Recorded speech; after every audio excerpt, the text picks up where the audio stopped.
La vía D2 frena. Cuando digo vía, me refiero a las vías nerviosas. Se llama vía D1 porque tiene receptores D1, vía D2 porque tiene receptores D2. Cuando están trabajando las vías, no los receptores, las vías. Cuando están trabajando las vías, D1 acelera, D2 frena. ¿Ya? Pero cuando la dopamina llega a los receptores, el receptor D1 está asociado a una proteína G que estimula. Entonces, cuando la dopamina llega al receptor D1, ese receptor D1 acelera más, le mete más acelerador, ¿correcto? Y cuando la dopamina llega al receptor D2, el receptor D2 está asociado a una proteína G inhibitoria. Entonces, saca el freno. La dopamina cuando llega al receptor D2, saca el freno. Entonces, acelera por D1 y saca el freno por D2. Entonces, ¿cuál es el balance final de la dopamina? El balance final de la dopamina, profe, es que aumente el movimiento. ¿Ya? Aumenta. Entonces, por lógica, lo que ocurre en la enfermedad de Parkinson es que esta sustancia negra se destruye, se degenera más del 60% de su tejido nervioso. Y empiezan a formarse unos corpúsculos llamados corpúsculos de Lewy en esa degeneración. Y por ello disminuye la dopamina. Entonces, si no hay dopamina, no hay movimiento. Entonces, la etiología de Parkinson es una degeneración de la sustancia negra con disminución de dopamina, con acúmulo de corpúsculos de Lewy, que se traduce en una disminución del movimiento porque bloquea, o sea, mejor dicho, porque ya no activa la vía D1 y deja de bloquear a la vía D2. ¿Listo? Eso es lo que ocurre. Muy bien. Entonces, ¿cuáles son los factores de riesgo para el Parkinson? Nuevamente, la edad. Nuevamente la edad, ¿correcto? En cuanto al sexo, se ha visto una ligera ventaja del varón sobre la mujer. Se han visto genes relacionados a la cadena transportadora de electrones mitocondrial, ¿sí? Se ha visto que está asociado a la exposición a ciertos metales también. Y aparentemente protege la cafeína, ¿correcto? Puede proteger un poco la cafeína, hay ligeros estudios. Las dietas ricas en antioxidantes también pueden proteger, ¿ya? Y lo que quiero que sepan es que este es el trastorno degenerativo que más está aumentando en incidencia a lo largo de los años, ¿ya? O sea, no es más frecuente que el Alzheimer, no, el Alzheimer es el más frecuente de los degenerativos, pero el Parkinson está aumentando su incidencia, ¿ya? Entonces, la gran mayoría es idiopático, la gran mayoría es... o sea, no tiene factor genético asociado directo, entonces simplemente cuando a una persona le da, lo más probable es que sea por problemas propios, ¿ya? Este Parkinson, clínica o etiológicamente, se divide en un parkinsonismo primario, donde el daño es degenerativo propio de la sustancia negra, y parkinsonismo secundario, cuando se debe a un bloqueo de la vía nigroestratal artificial. Entonces, el parkinsonismo primario que vamos a estudiar es la enfermedad de Parkinson. Lo que están estudiando acá es la enfermedad de Parkinson, que es un parkinsonismo primario, ¿ya? Hay otras causas de parkinsonismo primario, ¿no? Como la parálisis supranuclear progresiva, degeneración combinada subaguda, etc. Hay varios, pero vamos a hablar de la enfermedad de Parkinson, que es el parkinsonismo primario más frecuente.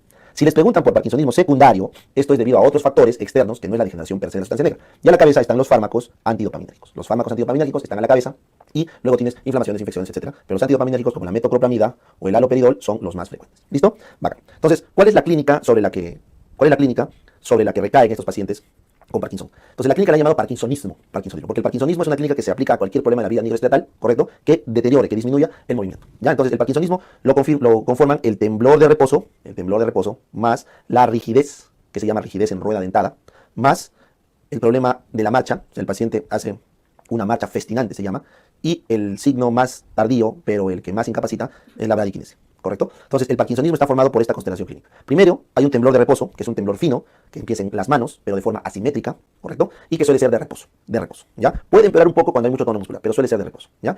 No estoy diciendo que el Parkinson no tiene temblor postural o temblor de intención, puede tener, pero lo más probable es un temblor de reposo, ¿ya? Luego aparece una rigidez en rueda dentada, o sea, el paciente tiene problemas para la flexoextensión pasiva, entonces tiene rigidez, que se acentúa con el movimiento alternado del otro miembro, ¿correcto? Entonces, cuando yo le hago mover la mano izquierda, así, veo que la rigidez empeora en la otra mano, ¿ya? ¿Por qué? Porque el cerebro no puede trabajar bien sus ganglios basales. Cuando yo te digo, a ver, tú piensa, voltea tu mano arriba y abajo, arriba y abajo, arriba y abajo, arriba y abajo, muy bien, y ahora mueve la mano derecha. Veo que te lenteas, ¿no? Claro, porque tu cerebro está tratando de hacer un movimiento automático y luego este otro voluntario, y ahí es donde los ganglios basales entran bastante a tallar. Un paciente con Parkinson que no tiene dopamina no puede hacer bien eso. Entonces, eso es la rigidez en rueda dentada. Como está rígido, entonces su marcha no puede ser fluida, no camina fluido, camina, digo así como robotcito, marcha festinante. Es una marcha donde no le levantan los pies del piso. Y finalmente, los grupos musculares se empiezan a enlentecer y aparece la bradiquinesia, el signo más discapacitante. Entonces, el paciente se pone duro, ya no se mueve rápido, y el primer signo de la bradiquinesia es la hipomimia, la cara de máscara, sin expresión facial. ¿Bien? Entonces, ese es el parkinsonismo y esa es la clínica. Sin embargo, estos pacientes, hasta 10 a 15 años atrás, han presentado clínica de disautonomía, ¿ya? Y también pueden presentar problemas afectivos. O sea, la disautonomía y la depresión son signos que aparecen mucho antes en los pacientes con Parkinson, también la disfunción sexual, ¿correcto? Muchos años atrás. Bien, ahora, con el paso del tiempo, el parkinsonismo va empeorando, va subiendo y se van añadiendo clínica afectiva más marcada, clínica cognitiva, es lo último. Entonces, el Parkinson arranca con motor extrapiramidal, agrava los afectivos y luego se van los cognitivos. ¿Está bien? Listo. Cuando me refiero a esto, es que los pacientes con Parkinson suelen tener episodios depresivos en el pasado, como que avisan, y periodos de disautonomía, ¿ya? A eso me refiero con los signos precoces esporádicos de 10 a 15 años antes, que es difícil de enlazar con la clínica, pues, ¿no? Difícil. Finalmente, para hacer el diagnóstico nuevamente, el gol estándar sería la biopsia de la sustancia negra para ver la degeneración, pero eso es post-mortem. Entonces, como no se puede hacer ese diagnóstico, el diagnóstico oficial, se podría decir, de Parkinson, es cuando tiene la clínica del parkinsonismo por al menos un año y hay una respuesta positiva al tratamiento farmacológico por al menos un año. Esa es una forma de resumir. Ojo, no es los criterios tal cual, se los estoy resumiendo. clínica de un año y respuesta positiva de un año a la levodopa. Eso es básicamente en la forma de diagnosticar el Parkinson. ¿Ya? Si lo queremos resumir así en sencillo. ¿Ya? Bien. Entonces, nuevamente, igual que el Alzheimer, esta enfermedad es degenerativa. Te vas a morir en 15 años promedio y no hay nada que hacer. Entonces, lo que dan los neurólogos son tratamientos sintomáticos para evitar que el paciente vaya peor. Entonces, una forma de resumir es los que tienen ya edad avanzada, correcto, o sea, los que son mayores de 70 años, se les puede recomendar levodopa con carbidopa sin problemas. La levodopa es un precursor de la dopamina que atraviesa la barrera hematoencefálica y luego se vuelve dopamina en el cerebro. No se vuelve dopamina en la sangre porque eso generaría muchas náuseas y vómitos. Entonces, la levodopa se transforma enzimáticamente a dopamina en el cerebro porque pasa la barrera hematoencefálica. Sin embargo, hay una fracción de levodopa que en la sangre, por la dopa de carboxilasa, se transforma en dopamina en la sangre. Entonces, para evitar que eso pase, se le añade carbidopa. La carbidopa es un inhibidor de la dopa de carboxilasa periférica.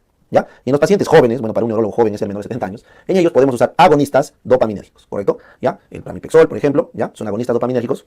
El ropinirol, son agonistas que pueden mejorar la clínica, son menos potentes que la levodopa, ¿ya? Pero evitan el principal efecto de la levodopa. ¿Cuál es? El dar mucho tiempo levodopa genera una disquinesia asociada a la levodopa. Es el famoso síndrome de wearing off y el signo de on-off. Entonces, cuando una persona ya recibe muchos años levodopa, entonces se termina de atrofiar toda la vía dopaminérgica por la sustitución de la droga y ocurre que el paciente ya no produce su propia dopamina, entonces la levodopa, cuando se está acabando la dosis, el paciente también se va apagando como un robotito, Y el fenómeno de on-off es cuando la levodopa, tú le das levodopa y hace fenómeno on, hace hiperquinesia. Y luego se acaba la dosis de levodopa y pum, se apaga inmediato, como un robot que se apaga el botón off. Entonces, esa disquinesia por levodopa se prefiere evitar cuando se empieza la clínica a muy temprana edad usando los agonistas dopaminérgicos, ¿correcto? Y ya después se da la levodopa. Bien, entonces eso era el resumen de Parkinson. Ahora, Parkinson está dentro de las disquinesias. Y como ustedes sabrán, dentro de las disquinesias tenemos otro tipo de disquinesias, ¿no? Tenemos hiperquinesias y las hipoquinesias. El Parkinson es una hipoquinesia, ¿ya? Pero dentro de las hiperquinesias está el temblor esencial, está la corea, la tetosis y el hemivalismo, ¿ya? Entonces voy a rápidamente hacerles un resumen de estas hiperquinesias, ¿ya? Entonces, en las disquinesias tenemos las hipoquinesias, que es la enfermedad de Parkinson que ya hemos visto, y tenemos las hiperquinesias, ¿ya? Que acá tenemos corea, el hemivalismo, ¿correcto? El temblor esencial, ¿correcto? Y bueno, la tetosis, pero eso no lo vamos a resumir porque eso es un signo más que una enfermedad. Entonces, la corea son movimientos involuntarios, pero de codos y rodillas. Por eso parece que el paciente está bailando, corea. El hemivalismo son movimientos involuntarios de los músculos axiales, el hombro, la cadera. Y el temblor esencial es, como su nombre lo dice, un temblor, pero simétrico, que empieza en las manos y es bilateral y tiene un marcado componente familiar, ¿ya? Familiar. Entonces son tres hiperquinesias que deben reconocer. ¿Por qué? Porque la corea nos la preguntan en dos. La corea de Sydenham, que han visto en cardio, ¿correcto? Y la corea de Huntington, que vemos acá en neuro, ¿ya? Entonces la corea de Sydenham es una corea transitoria, en cambio la corea de Huntington está debido a un problema genético, de herencia autosómica dominante, ¿no es cierto? El acúmulo de huntingtina, ¿ya? De huntingtina, una proteína aberrante, ¿ya? Por acúmulo de los genes, los tripletes CAG, los tripletes CAG se van acumulando y eso genera esta proteína que termina degenerando al cerebro. ¿Y qué trae la corea de Huntington? Trae tres cosas. Trae corea, trae psicosis y trae demencia. Entonces, si tú combinas demencia, psicosis y corea, lo más probable es que estés ante un paciente con corea de Huntington, ¿ya? Para hablar de corea de Huntington tenemos que ver familiar directo, papá o mamá con esta enfermedad, ¿correcto? Porque es herencia autosómica dominante. ¿Listo? Ya está. El hemivalismo se asocia a lesiones en el núcleo subtalámico de Lewis. Infartos o degeneración del subtalámico de Lewis generan hemivalismo contralateral. No se olviden que el núcleo subtalámico de Lewis es irrigado por las ramas de la cerebral posterior, ¿ya? Bien, y el temblor esencial, bueno, es un temblor simétrico en manos, bilateral, con antecedente familiar, que suele aparecer en los adultos y que solo se trata con beta blockers cuando es muy sintomático, ¿ya? Porque normalmente con el movimiento se pasa y no trae mucho problema al paciente, ¿ya? Listo. Eso es, creo, lo que tienen que saber de Parkinson y de otras disquinesias. Entonces, vámonos ahora al sistema motor. Entonces, ya hemos visto arriba de generaciones de circuitos complejos, circuitos cognitivos de memoria, Alzheimer, circuitos de movimiento extrapiramidal, Parkinson. Ahora hablemos del sistema motor. Entonces, el sistema motor es un circuito complejo, que tiene un componente central, primera neurona, que luego tiene un componente medular, segunda neurona, y finalmente tiene que llegar al músculo, y esa es la placa motora. Entonces, los problemas motores se pueden agrupar sus enfermedades o sus degeneraciones en esos tres niveles. Ya, así quiero que lo recuerden. Entonces, rápidamente vamos a hacer la vía anatómica de la primera neurona, que es importante. Entonces, la primera neurona sale ¿de qué área de Brodmann? Del área 4, profe, del área 4, ¿ya? El área prerolándica o circunvolución frontal ascendente 4 de Brodmann, el área motora primaria, ¿ya? Nunca se olviden que en el homúnculo de Penfield, la parte externa es la cara, el miembro superior, y la parte interna es el miembro inferior, ¿correcto? Esta primera neurona que sale de acá, de la quinta capa, ¿no es cierto? Las neuronas piramidales internas, bajan sus axones a través del centro oval y se concentran en esto, que es la cápsula interna, concretamente el brazo posterior. Luego baja por los pedúnculos cerebrales en el mesencéfalo. Luego se abre, baja por el puente y en el bulbo, en la decusación piramidal del bulbo raquídeo, el 90% de las fibras cruzan al lado contrario hacia los músculos distales y el 10% de las fibras se queda en el mismo lado hacia los músculos proximales o axiales. De tal forma que la clínica de primera neurona significa que si te da un infarto en el área 4 de Brodmann, o en el centro oval, o en la cápsula interna, o en el pedúnculo cerebral, o en el tronco o en el puente, o antes de la decusación piramidal en el bulbo, entonces vas a comprometer la clínica de todo el lado contralateral, de todo el lado contralateral. Entonces la lesión de primera neurona suele ser contralateral, eso que quede claro, ¿ya? Contralateral. Muy bien. Esta primera neurona, ya, no se olviden, cuando se lesiona nos va a dar esta clínica, ¿ya? Si yo lesiono la primera neurona, quiere decir que ya la segunda neurona o la motoneurona medular no tiene control central, no tiene control. Entonces se paraliza, ¿correcto? Hace una parálisis, pero con contractura. No es una parálisis flácida, sino es una parálisis espástica. ¿Por qué espástica? Porque la motoneurona sí puede todavía controlar el músculo, pero no tiene control central. Parálisis espástica, ¿ya? Además, hay hipertonía. Tiene mucho tono muscular. Hipertonía.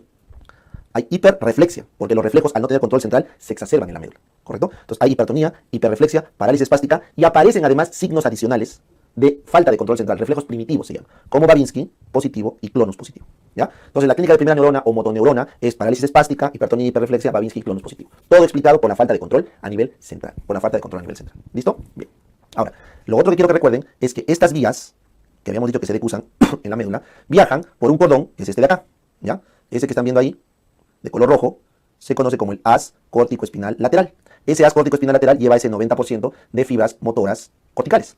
Entonces existe también la posibilidad de que hagamos clínica de primera neurona, como están viendo acá, si es que se destruye este haz córtico-espinal lateral. Entonces, ¿cómo se llama la enfermedad donde se destruye este haz córtico-espinal lateral? La enfermedad donde se degeneran los lados, inclusive la parte anterior también, de la médula, se conoce como esclerosis lateral. EL. La esclerosis lateral es un trastorno degenerativo donde se destruye, como su nombre lo dice, los cordones laterales de la médula. Entonces, ¿qué clínica va a generar? Clínica de primera neurona, ¿ya? La esclerosis lateral. ¿Muy bien? ¿Entendieron? Correcto. Ahora, vamos a la segunda neurona, ¿ya? La segunda neurona es aquella, conocida como la famosa motoneurona alfa, es aquella vía que sale del asta anterior, ahí está, va por la rama anterior del nervio raquídeo, pasa por el nervio periférico y llega al músculo. Esa es la motoneurona alfa. Pero recuerden que esa motoneurona alfa también viaja en el mismo nervio donde está regresando las vías sensitivas, que regresan por el asta posterior. Ese mismo nervio raquídeo está llevando motoneuronas alfa y también está llevando fibras sensitivas delta. Y también recuerden que desde T1 hasta L2 sale de las astas laterales el sistema simpático, la neurona preganglionar, y luego después del ganglio sale la postganglionar, las fibras C del sistema simpático. Entonces, ese nervio raquídeo, este nervio raquídeo que voy a marcar acá de color negro, todo ese haz, si tú lo miras, tienes fibras alfa, delta y fibras C. Obviamente hay más, ¿no? Pero estoy resumiendo. Entonces tienes en el nervio raquídeo componente motor, componente sensitivo y componente autonómico. Eso tiene que quedar claro. ¿Listo? Acá. Para que ese cable viaje a toda velocidad, el potencial de acción necesita que esté envuelto en ¿qué? En mielina. Esto que estás viendo acá son las células de Schwann. Las células de Schwann son células que mielinizan los axones de los nervios periféricos, ¿correcto? A lo largo de todo su trayecto para poder hacer que el impulso nervioso viaje a toda velocidad. ¿Entendido? Entendido, profe. Una célula de Schwann envuelve un pedacito de nervio. Acá. Entonces, cuando hay alguna lesión de este nervio raquídeo, por traumatismo, por inflamación, por infección, por degeneración, por lo que quieras, te va a generar clínica motora, sensitiva y o autonómica. O sea, ocurren las famosas neuropatías. Las neuropatías pueden clasificarse de muchas formas. Lo quieres clasificar por la clínica, neuropatía motora, sensitiva, autonómica o mixta. Lo quieres clasificar por la causa, neuropatía traumática, inflamatoria, autoinmune, degenerativa. Lo quieres clasificar por el tiempo, neuropatía aguda, subaguda, crónica. Lo quieres clasificar por la forma de presentación, polineuropatía, mononeuropatía, mononeuritis múltiple. Y así puedo seguir hasta con 5 criterios más de clasificación que no es el momento de hablar. Entonces, estas neuropatías periféricas que te dan clínica motora, sensitiva y autonómica, en neuro nos interesa esto, el síndrome de Guillain-Barré.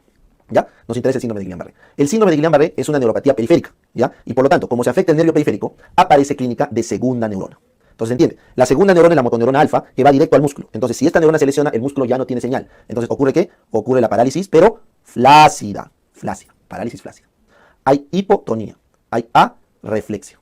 No hay Babinski, no hay clonus, pero sí hay fasciculaciones y amiotrofia. Entonces repasamos. Si la motoneurona alfa que debe llegar al músculo se bloquea, el músculo ya no recibe señal. Entonces se paraliza, pero flácido, parálisis flácida. El tono muscular está muy comprometido, entonces hay hipotonía. No llegamos a la atonía, siempre hay algo de tono, hay hipotonía.